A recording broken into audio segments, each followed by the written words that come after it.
আসসালামু আলাইকুম রহমতুল্লাহ। এখন যে তদবিরটা দিব খুব গুরুত্বপূর্ণ, সবাই নোট করবেন। হ্যাঁ, জিনের কারণে যদি অতিরিক্ত মাসিক বা অনিয়মিত মাসিক হয় তাহলে সেটা বন্ধের আমল। ওকে, এক নাম্বার আমরা জেনে নিই। এক নাম্বার আমল, এক জগ পানি নেবেন। মসজিদ থেকে হলে ভালো হয়, মসজিদের অজুখানার পানি হইলে এটা ভালো হয়। তারপর এক জগ পানির মধ্যে দরুদ ইব্রাহিম, তারপর সূরা ফাতিহা 7 বার পরে 7টা দম করবেন এবং সূরা বনি ইসরাইলের 82 নং আয়াত 7 বার পরে 7টা দম করবেন। সূরা আল ইমরানের 54 নং আয়াত 7 বার পরে 7টা দম করবেন। এই পানি সকাল সন্ধ্যা 7 দিন খাবে রোগী। وننزل من القرآن ما هو الشفاء ورحمة للمؤمنين ولا يزيد الظالمين إلا خسارة ومكر الله والله خير الماكرين। ঠিক আছে, তো এই আয়াতগুলো পরে যখন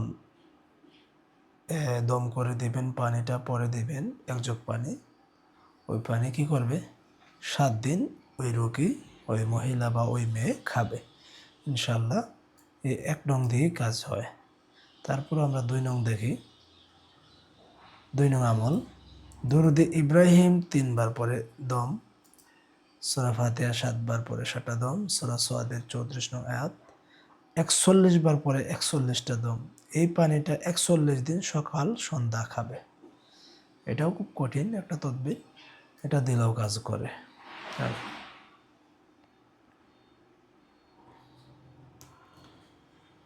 আচ্ছা, শারীরিক সমস্যার কারণে অতিরিক্ত বা অনিয়মিত মাসিক বন্ধ করার আমল, মেহেদি পাতা শেষে রস করে 1 চামচ করে প্রতিদিন সকালে খালি পেটে খাবে, অথবা দুবরা ঘাস, অনেকে দোখলা ঘাস বলে, আমরা দুবরা বা ঘাস বলি, মাঠের চিকন ঘাস রস করে চিনির সাথে 1 চামচ করে 7 দিন খাইলে অনিয়মিত যে মাসিকটা আছে বন্ধ হয়ে যাবে বা নিয়মিত চলে আসবে। আচ্ছা, মাসিক নিয়মিত করার আমল, এক জগ পানিতে দরুদ ইব্রাহিম 3 বার পরে পানিটা 41 দিন খাবে সকাল সন্ধ্যা, এবং সূরা নূরের 35 নং আয়াতের আল্লাহু নূরুস সামাওয়াতি ওয়াল আরদি 41 বার পরে 41 দম।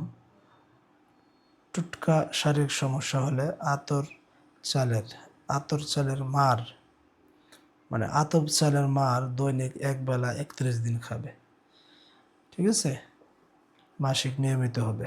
মানে যে কোনো চাউলের মার খাইলে যাদের অনিয়মিত মাসিক আছে বা নিয়মিত মাসিক হয় না তাদের ভালো কাজ করে। ঠিক আছে, আজকে এই পর্যন্তই। আসসালামু আলাইকুম রহমতুল্লাহ।